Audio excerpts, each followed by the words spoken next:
Welcome to the latest edition of RPPV News, bringing you stories from across the Mornington Peninsula. I'm Catie Sharp, and here are our top items. This week's circuit breaker lockdown was swift and effective, and the main casualties here on the peninsula were the foreshore campers, who were asked to vacate by the start of lockdown last Friday night. People had only hours to pack up and clear out from what for many was their first holiday since the pandemic hit. The only other casualty on the peninsula was apparently toilet paper, which once again flew off the shelves as people pointlessly panic purchased. Frankston police have charged 5 teenagers following an alleged assault at a public toilet block in Frankston last month. A 35-year-old man was cleaning the toilets on the afternoon of the 28th of January when he was approached by a group of teenagers. He was allegedly punched several times in the head by the group before being thrown to the ground and further assaulted.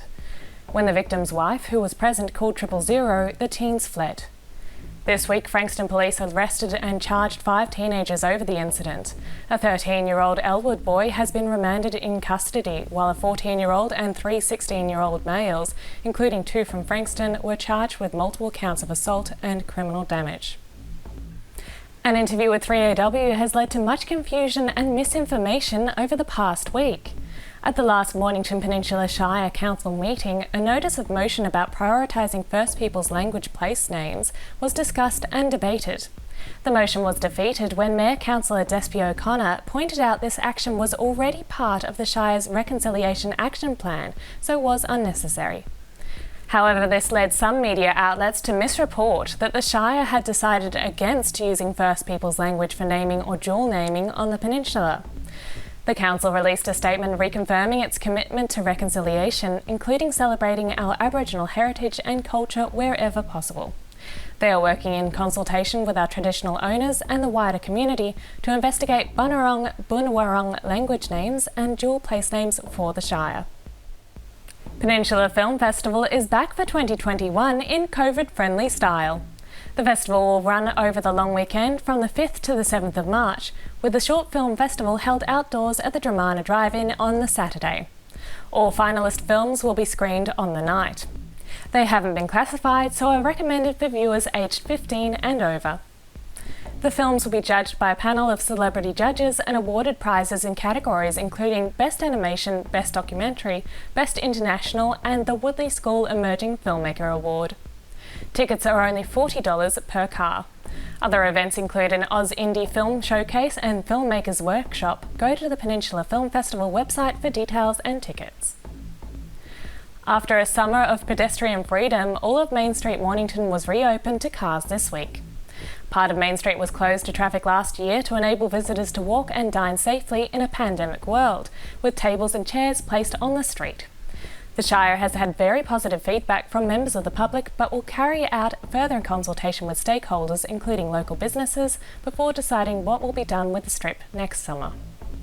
And don't miss out on your chance to have your say about the future of the Peninsula's mobile library service. With the introduction of COVID restrictions last March, the mobile library was parked and a new click and deliver service introduced. Library users can either call or go online to choose a large variety of items that are hand-delivered to their door free of charge. Within the first 3 weeks of its introduction, over 1,700 homes received deliveries. The library service is now asking users whether they would like this service to continue or to bring the mobile library back. The survey is open until the 1st of March, so visit mornpen.vic.gov.au/library consultation to give your thoughts. We go now to the coming week's weather report. Hi, Catie here with your RPPV 7-day weather report. Today saw a partly cloudy day, a bit cooler than the last few days with a top of 21 and a low of 15. Sunday brings another day like Saturday, partly cloudy with a top of 22 and a low of 15. Monday continues to be partly cloudy with a high chance of scattered rain. We should have a top of 21 and a low of 14. Tuesday sees the rain clearing for a cooler 19 and a low of 12. Wednesday remains partly cloudy with a top of 20 and a low 11. Another overcast day on Thursday with a top of 21 and a low of 12.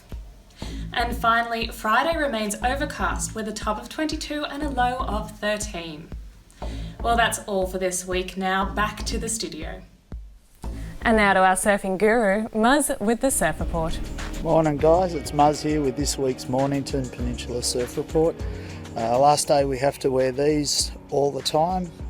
Surf's been reasonably good this week with lockdown, but not much good to us if we're more than 5k's away, although there's been plenty of people doing it, sneaking in and they're more than 5k's, but such is how it goes. I don't think there's been too much policing. Anyway, it's Wednesday today, so today, tomorrow, Friday and even Saturday looks like it's going to remain offshore. Thursday, Friday look like the best days on the beaches, and then there's going to be a slight kick in the swell, but then a change Saturday into Sunday. Early next week, going to have another big swell, but the winds are going to be onshore. But you'll probably get a surf in Western Port. So the rest of this week, beach breaks, Gunner to Portsea are going to be pretty good. Some alright banks around and conditions will be pretty much offshore right through to at least midday to end of the day on Saturday. So enjoy, get back in the water and have fun. I'll see you next week. And that's all from our team here at RPPV News, serving the community with stories that matter to you. Keep watching and do tell your friends. Help support our community by shopping and dining locally. Bringing you the news from coast to coast across the Mornington Peninsula, I'm Catie Sharp. See you for the next edition.